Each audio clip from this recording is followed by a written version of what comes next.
Saat Waraqah bin Naufal mengatakan bahwa wahyu dan cara penyampaian wahyu seperti itu juga seperti yang diterima oleh Musa, dan bahwa nanti satu ketika Nabi Muhammad akan diusir oleh kaumnya, dan apabila Waraqah bin Naufal saat itu masih muda, dia akan bela mati-matian.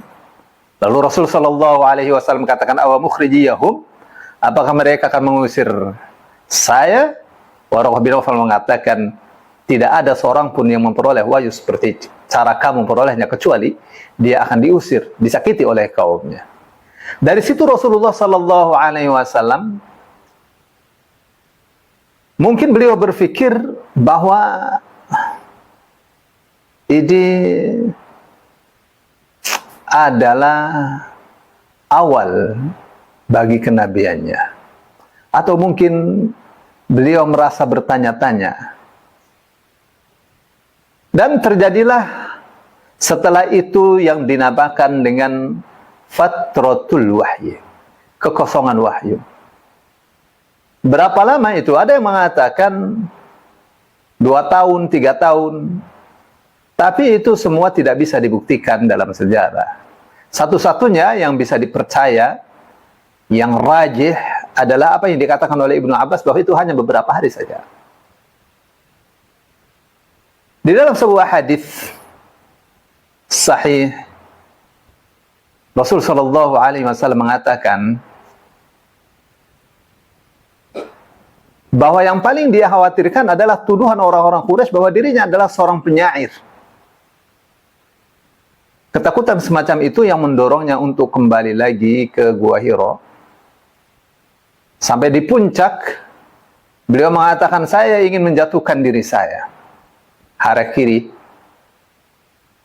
Tapi saat itu ada panggilan dari langit, Muhammad, aku adalah Jibril, engkau adalah Rasulullah.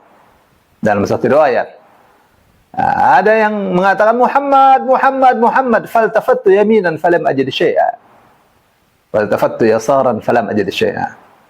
Lalu saya tengok kanan, tidak ada apapun. Tengok kiri juga saya tidak menjumpai apapun. Farafa'tu ra'si, lalu saya mengangkat kepala saya ke atas. Faidha Jibril, ternyata Jibril jalisun 'alal kursiyyi bainas sama'i wal ardi, duduk di atas kursi antara langit dan bumi. Wa qad saddal ufuq, dan itu telah menutup ufuk, tidak terlihat langit, saking besarnya itu Jibril dalam bentuk aslinya. Jadi menurut Ibnu Abbas, atau yang diriwayatkan dari Ibnu Abbas, bahwa itu hanya beberapa hari saja antara surah Al-Alaq diturunkan dengan surah Al-Muddathir. Bagaimana itu? Rasul sallallahu alaihi wasallam ada dua diriwayatkan di situ, bahwa beliau terpaku di situ melihat Jibril. Yang kedua, bahwa beliau tersungkur karena merasa kaget sekali. Baik, dalam riwayat yang mengatakan bahwa Rasul sallallahu alaihi wasallam terpaku melihat Jibril, membisu 1000 kata.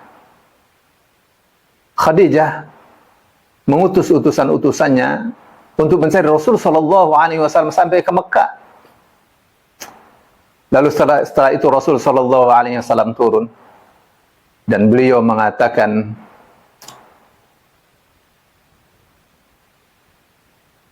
subbu ala ra'si ma'an barida, tolong guyur kepala saya dengan air yang dingin.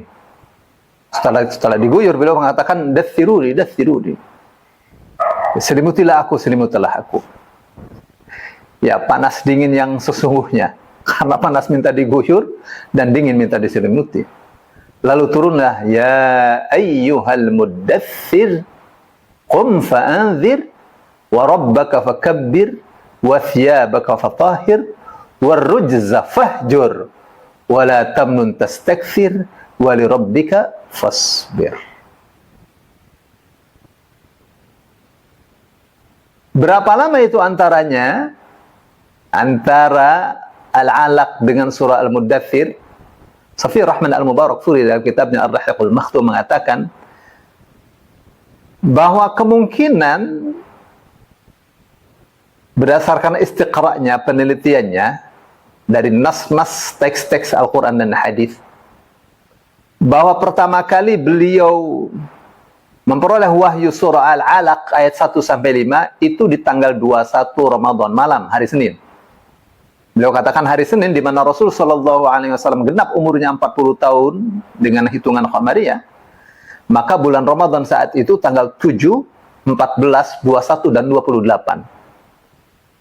Karena Al-Qur'an mengatakan inna anzalnahu fi lailatul qadr, dan karena Rasulullah sallallahu alaihi wasallam mengatakan hari Senin itu adalah pertama kali saya diutus sebagai nabi atau ditetapkan sebagai nabi, hari Senin, dan bahwa Lailatul Qadar itu di malam-malam ganjil, maka dipilihlah oleh Safiur Rahman Al-Mubarakfuri kemungkinannya adalah tanggal 21, hari Senin tanggal 21.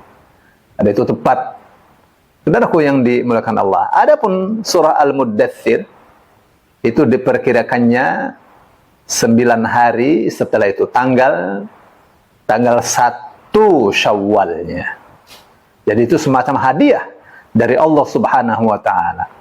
Untuk apa itu terjadi fatratul wahyu? Kenapa tidak setiap hari? Ulama-ulama di antaranya ada yang mengatakan bahwa itu untuk menimbulkan di hati Rasul sallallahu alaihi wasallam kerinduan untuk bertemu lagi dengan Jibril. Satu. Terus yang kedua, dan ini yang paling penting, adalah untuk menghilangkan rasa takut. Di awal Rasul sallallahu alaihi wasallam mengatakan, laqad khasyitu ala nafsi, saya khawatir jiwa saya ini terancam dengan cara seperti itu. Yang kemudian Khadijah katakan, kalla wallahi abshir innaka latasilur rahim wa tasduqul hadith wa tahmilul kalla wa tuksibul ma'dum wa taqrid dhaif wa tu'inu ala nawaibil haqq. Khadijah mengatakan, tidak akan, demi Allah. Tenang.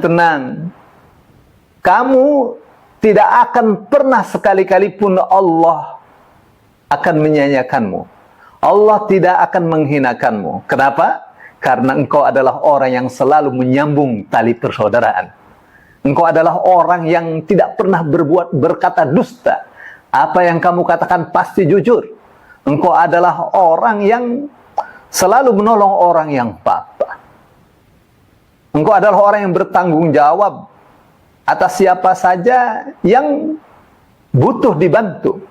Engkau adalah orang yang senantiasa memuliakan tamu, dan apabila terjadi musibah, engkau adalah orang yang terdepan yang melakukan partisipasi aktif untuk menolong mereka. Saudaraku yang dimuliakan Allah, ketakutan yang luar biasa. 9 hari itu cukup untuk meredakan ketakutan. Tapi 9 hari itu pula cukup untuk menimbulkan kerinduan Rasul sallallahu alaihi wasallam dari apa yang dikatakan oleh Waraqah bin Naufal bahwa engkau adalah seorang nabi. Dia bertanya-tanya, kapan ini wahyu turun? 9 hari adalah hadiah yang sangat besar sekali di tanggal 1 Syawal. Ya ayyuhal muddathir, hai orang yang berselimut. Bukan ya Muhammad, enggak. Ya ayyuhal muddathir, hai orang yang berselimut. Supaya diketahui bahwa ini memang kondisinya kondisi yang sangat mencekam sekali. Melihat Jibril dalam bentuk aslinya itu bukan satu hal yang sederhana. Biasa orang melihat burung, sayapnya ada 2, Jibril 600 sayapnya. Saddal ufuk, menutup langit. Bagaimana dia tidak takut? Suasana yang sangat mencekam, panas dingin dengan makna yang harfiah sekali. Minta diguyur kepalanya dengan air dingin, setelah itu minta diselimuti saking kedinginannya. Panas dingin yang luar biasa. Ya, oleh karena minta diselimuti, maka Allah katanya, ya ayyuhal muddathir, hai orang yang berselimut. Qum, bangkit. Jangan terus tidur. Jangan lengah, bangkit. Fa'anzir, lalu berikanlah peringatan. dalam sebuah sastra, apabila dari satu kata ke kata berikutnya menggunakan fa, maka itu range waktunya atau selisih waktunya tidak jauh. Langsung berdiri, langsung kasih peringatan. Nah, ini yang menyebabkan di antara para ulama mengatakan bahwa fatrahnya itu 2 sampai 3 tahun. Wa rabbaka fakabbir. Asalnya kalau dalam kata-kata biasa yang tidak sastra, fakabbir rabbaka, itu mestinya qum fa'anzir fakabbir rabbaka. Tapi kenapa Allah katakan wa rabbaka fakabbir? Objeknya ditaruh di depan, diletakkan di depan untuk menunjukkan bahwa tidak boleh ada yang dibesarkan, diagungkan selain Tuhanmu. Wa rabbaka, dan hanya kepada Tuhanmu sajalah fakabbir, maka hendaknya engkau besarkan. Ini pembangunan mental yang luar biasa. Ya, tidak boleh orang tidur terus. Ya, tidak ada gerak, tidak ada aktivitas, jatuh, tidur, tidak ingat apa-apa. Enggak, bangkit. Tidak boleh dalam kejatuhan untuk selamanya. Bangkit, jatuh boleh, tapi harus cepat-cepat bangkit. Dan jangan pernah ada di hadapan mata siapapun yang lebih besar daripada Allah. Maka Allah katakan fakabbir wa rabbaka fakabbir, dan hanya Tuhanmu sajalah maka hendaknya kamu besarkan. Apabila hanya Allah saja, di hati dia, di mata dia yang paling besar, maka semuanya menjadi kecil, menjadi ringan. Itu mental yang luar biasa. Tidak ada yang ditakuti kecuali Allah Subhanahu wa ta'ala. Tidak ada yang baginya agung kecuali Allah Subhanahu wa ta'ala. Tidak ada yang dibesarkan kecuali Allah Subhanahu wa ta'ala.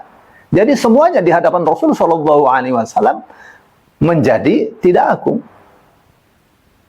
Sehingga ujian seberat apapun menjadi ringan. Allah saja yang maha agung.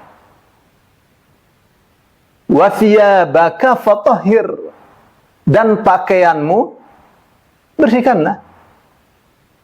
Itu samanya, dan hanya pakaianmu lah hendaknya kamu bersihkan. Pakaian dalam bahasa Arab itu bisa bermakna pakaian lahir, dibersihkan dari kotoran, pakai baju yang rapi, yang bersih, yang suci. Pakaian berupa akhlak yang mulia, yang menutupi segala kekurangan perilakunya. Akhlak mulia adalah pakaian. Pakaian berupa mental kaya atau miskin. Orang yang selalu berhutang disebutnya memakai pakaian hutang. Dia bangga menjadi penghutang. Bangga menjadi orang yang minta-minta. Itu pakaian dia. Ada juga pakaian yang disebutnya pakaian taqwa, wa libasut taqwa dzalika khair. Dan pakaian takwa itulah yang paling baik. Semua kekurangan dia ditutup dengan takwa. Bersih, tidak terlihat. Tidak terlihat aibnya. Kenapa? Karena dia bertakwa. Dan takwa itu yang bisa menutup aib. Takwa itu yang bisa menutup dosa-dosa. Takwa kepada Allah. Orang yang bertakwa, pasti dia takut kepada Tuhannya. Orang yang takut kepada Tuhannya, orang yang takut kedudukan Tuhannya, itu yang Allah katakan waliman khafa maqama rabbih jannatan. Untuk orang yang takut kedudukan Tuhannya akan diberi 2 surga. Waliman khafa maqama rabbih jannatan. Untuk orang yang takut akan kedudukan Tuhannya ada 2 surga. Waliman khafa maqama rabbih jannatan. Untuk orang yang takut akan kedudukan Tuhannya ada 2 surga. Wa rabbaka fakabbir wa thiyabaka fatahhir. Tuhanmu sajalah yang hendaknya kau besarkan, dan dosa-dosamu lah yang hendaknya dibersihkan. Akhlakmu bersihkan, pakaianmu bersihkan. Sikapmu kepada Tuhanmu bersihkan. Sikap kepada Tuhan ya takwa. Akhlak kepada Allah ya takwa. Akhlak kepada diri sendiri, membersihkan diri sendiri dari segala kekurangan, segala dosa, segala kesalahan, segala kekeliruan. Membangkitkan diri agar levelnya bisa naik. Level kepribadiannya dimulai dari akidahnya, dimulai dari cara berfikirnya, dimulai dari akhlaknya, dinaikkan. Itu yang Rasul sallallahu alaihi wasallam katakan, ittaqillaha haitsu ma kunta. Bertakwalah kepada Allah di mana pun kamu berada. Wa atbi'is sayyi'atal hasanata. Ikuti perbuatan yang buruk dengan perbuatan yang baik. Tamhuha. Perbuatan yang baik akan menghapus perbuatan yang buruk. Efek dari perbuatan baik akan menghapus efek dari perbuatan yang buruk. Yang ketiganya adalah berperilaku dengan orang lain dengan akhlak yang mulia. Wa khaliqin nasa bi khuluqin hasanin. Dan pergaulilah semua manusia dengan akhlak yang baik. Entah dia kafir, muslim, tetangga kafir, muslim, tamu kafir, muslim, semuanya harus dimuliakan. Itu yang Rasul sallallahu alaihi wasallam katakan, "Man kana yu'minu billahi wal yawmil akhir falyukrim jarah. Man kana yu'minu billahi wal yawmil akhir falyukrim dhaifah." Siapa yang beriman kepada Allah dan hari akhir, hendaknya ia memuliakan tetangganya. Siapa yang beriman kepada Allah dan hari akhir, hendaklah ia memuliakan tamunya. Saudaraku yang dimuliakan Allah. Ada satu lagi, wa thiyabaka fatahhir, adalah pakaian berupa pasangan. Karena Allah mengatakan, hunna libasul lakum wa antum libasul lahun. Istri-istri itu pakaian untuk kalian.